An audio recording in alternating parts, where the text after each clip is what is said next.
Response time अगर हमको compute करना है तो हमको दो चीज़ों की ज़रूरत पड़ेगी।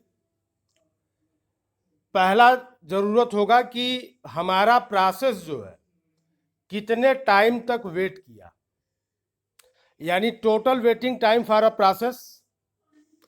और दूसरी एंटिटी हमको क्या पता ज़रूरत होगी कि what is the service time, what is the service time of the process.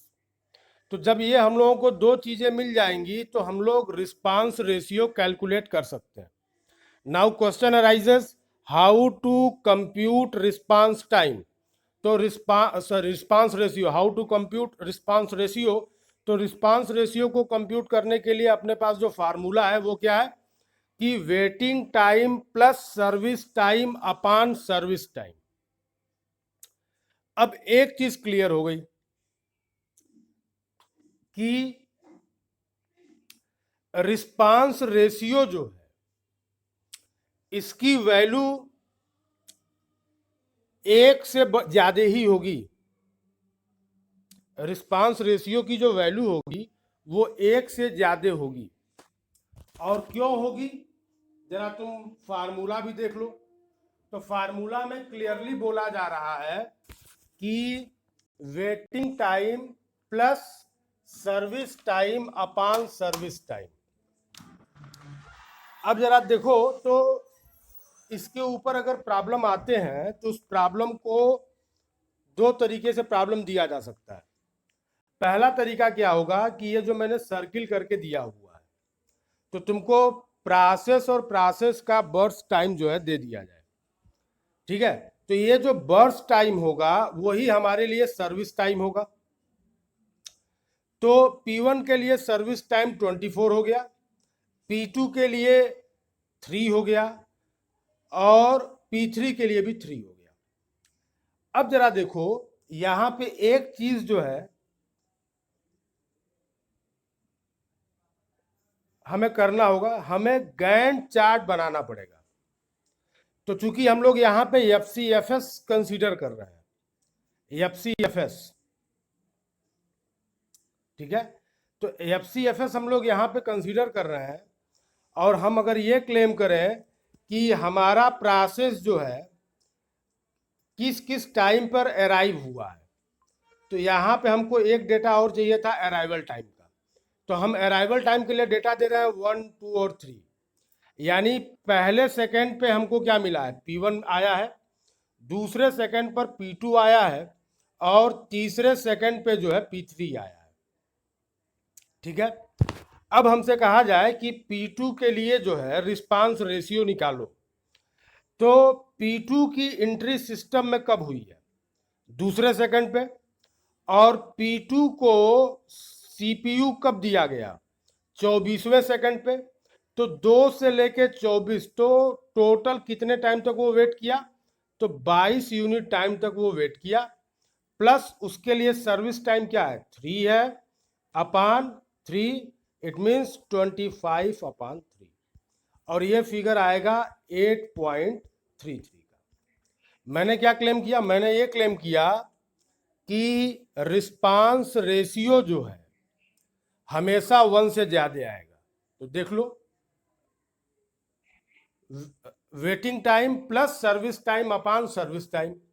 तो सर्विस टाइम से सर्विस टाइम कैंसिल हो गया, तो 1 plus waiting time upon service time. तो रिस्पांस रेशियो की जो वैल्यू होगी वो हमेशा 1 या 1 से बड़ी होगी, ठीक है। दूसरे एस्पेक्ट में क्या कहा जा सकता है, दूसरे तरीके से जो क्वेश्चन पूछा जा सकता है वो ऐसा होगा कि तुमको ये वाला डेटा न देके तुमको ये गैंट चार्ट बना के दे दिया जाए और तुमसे कहा जाए कि इस गैंट चार्ट के बेसिस पर बताओ कि P2 के लिए जो है रिस्पांस रेशियो क्या है। अब जरा देखो, अगर अराइवल टाइम दिया गया है तो हम लोग क्या करेंगे कि P2 कब से स्टार्ट हो रहा है, तो P2 स्टार्ट हो रहा है 24वें सेकंड से। तो P2 को कितने समय तक वेट करना पड़ा, ये वेटिंग टाइम अगर हमको निकालना है तो वो टाइम जब P2 को CPU दिया गया माइनस वो टाइम जब हमारे सिस्टम में P2 की एंट्री हुई है।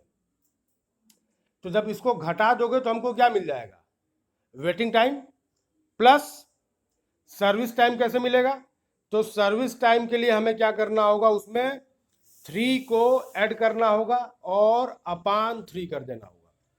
और अगर अराइवल टाइम नहीं दिया गया है तो हम लोग ये मान लेंगे कि तीनों के तीनों प्रोसेस जो है एक ही टाइम पे आ गए, तीनों के तीनों प्रोसेस एक ही टाइम पे आ गए।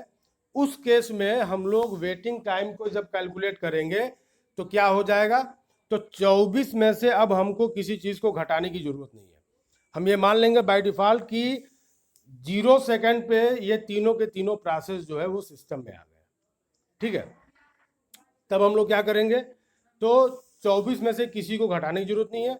24 प्लस 3 27 डिवाइड बाई 3, यानी रिस्पांस रेशियो कितना हो जाएगा, 9 हो जाएगा।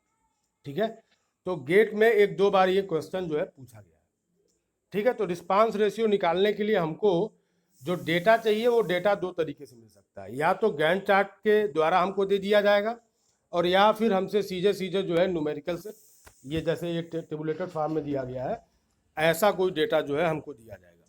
यहाँ पे मैं फिर से रिपीट करूं कि अगर तुमको बात करना है किसकी, सर्विस टाइम की, तो सर्विस टाइम बोलने का सीधा मतलब क्या है, तो सर्विस टाइम बोलने का सीधा मतलब ये है कि हम कितने टाइम तक सीपीयू को प्रोसेस के साथ इंगेज रख रहे हैं। ठीक है, दूसरे शब्दों में जो प्रोसेस के लिए सीपीयू बर्स्ट है वही हमारे लिए क्या है, वही हमारे लिए सर्विस टाइम है। ठीक है, और ऐसा ही मिलता जुलता एक कंसेप्ट और आया था। ठीक है, जब हम लोग सीपीयू का यूटिलाइजेशन निकाल रहे थे, तो सीपीयू का यूटिलाइजेशन अगर हम लोग निकालेंगे तो मान लो कि कोई एक प्रोसेस है जिसको आईओ इनपुट के लिए 10 सीपीयू बर्स्ट की जरूरत है, और 10 बर्स्ट की जरूरत है, और सीपीयू की जो है 5 साइकिल्स की जरूरत है। और तुमसे पूछा जा रहा है कि इस पर्टिकुलर प्रोसेस के लिए सीपीयू यूटिलाइजेशन क्या है। तो यहाँ पे सीपीयू यूटिलाइजेशन, तो सीपीयू का कितना टाइम उसने इस्तेमाल किया, तो 5 साइकिल सीपीयू का इस्तेमाल हो रहा है, और प्रोसेस को कंप्लीट होने में कितने साइकिल्स की रिक्वायरमेंट है। ध्यान दो, प्रोसेस को कंप्लीट होने के लिए कितने साइकिल्स की रिक्वायरमेंट है। जब इस चीज को हमें कैलकुलेट करना होगा तो हम लोगों को ये ध्यान देना होगा कि डेटा कौन कौन सा दिया गया है। अगर प्रॉब्लम में डेटा दिया गया है आईओ बर्स्ट का और सीपीयू बर्स्ट का, तो हम लोग आईओ बर्स्ट और सीपीयू बर्स्ट दोनों को ऐड कर लेंगे। तो दोनों को जब यहाँ पे ऐड किए तो क्या आ गया, 15। ठीक है, और डिवाइड कर हो जाएगा इस तरीके से, तो 1/3 जो है यानी 33.33% जो है सीपीयू यूटिलाइजेशन फैक्टर है इस पर्टिकुलर प्रॉब्लम के केस में। अच्छा, अब इस प्रॉब्लम को एक तरीके से और दिया जा सकता है। अभी हम लोगों ने कहा कि सीपीयू बर्स्ट कितना है, मैं शेयर करता हूं व्हाइट बोर्ड। ठीक है, और अब हम लोग बात करते हैं। अब अगर हमको सीपीयू का यूटिलाइजेशन फैक्टर निकालना है तो एक केस ऐसा भी हो सकता है कि जो सीपीयू बर्स्ट की रिक्वायरमेंट है मान लो 5 है, आईओ बर्स्ट चाहिए मान लो 10 है, और वेटिंग टाइम जो है दिया गया है मान लो 10 है।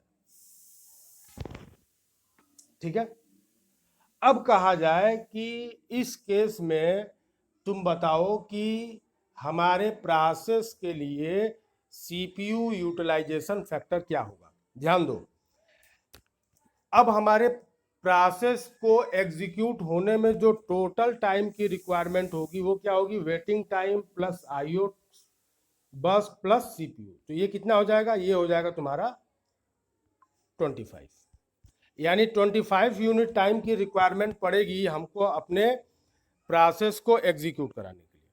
अब इस 25 यूनिट टाइम्स में हम लोग कितना टाइम जो है सीपीयू के साथ स्पेंड कर रहे हैं, तो हम लोग 5 यूनिट टाइम स्पेंड किए, तो इंटू 100, तो ये क्या हो जाएगा 4, और आंसर क्या आ जाएगा 20%।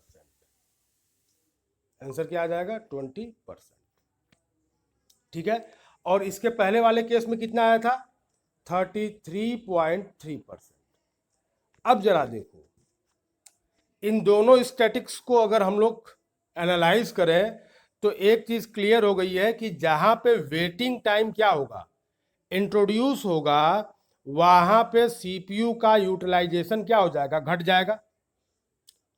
जहां पे भी वेटिंग टाइम का कंसेप्ट इंक्लूड होगा, ठीक है, वहां पे हमारे सीपीयू का यूटिलाइजेशन फैक्टर क्या हो जाएगा कम हो जाएगा, यानी हमारा सीपीयू उतना कम टाइम तक काम कर रहा है।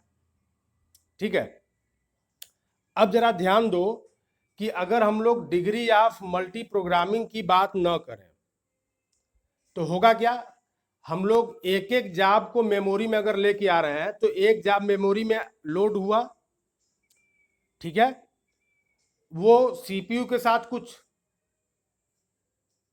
काम करेगा,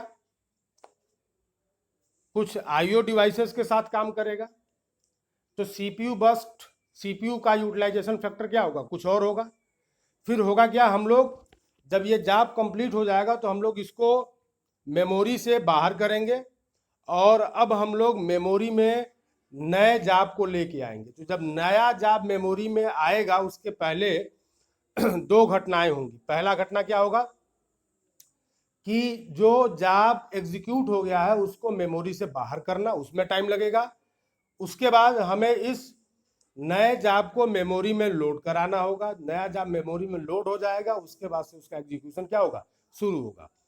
तो इस पूरे ड्यूरेशन में ध्यान दो, पूरे ड्यूरेशन में जब हमारा जॉब कंप्लीट हो गया है हम उसको मेमोरी से स्वैप आउट कर रहे हैं, नए जॉब को मेमोरी में लोड करा रहे हैं, इस पूरे ड्यूरेशन में हमारे सीपीयू के पास करने के लिए कुछ भी बचा नहीं है।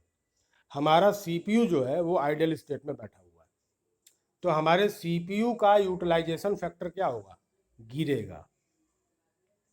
ठीक है, इसीलिए डिग्री ऑफ मल्टी प्रोग्रामिंग की बात की गई कि हम अपने सिस्टम में इतने सफिशिएंट नंबर ऑफ जॉब्स रखें कि हमको मेमोरी में प्रोसेस को लोड करने में जो टाइम लग रहा है और उतने टाइम तक हमारा सीपीयू जो आराम से बैठा हुआ है हम उसको बिजी कर सकें। ठीक है, तो ये कहानी है किसकी, तो it is the concept of response ratio. Response ratio हमेशा क्या होगा 1 से बड़ा होगा। ठीक है, तो दो चीजें हम लोगों ने देखी। रिस्पांस रेशियो को कैलकुलेट करना है तो सीधे सीधे एक डेटा दिया जा सकता है या फिर तुम्हारे सामने एक गैंट चार्ट जो है दिया जा सकता है। ठीक है, तो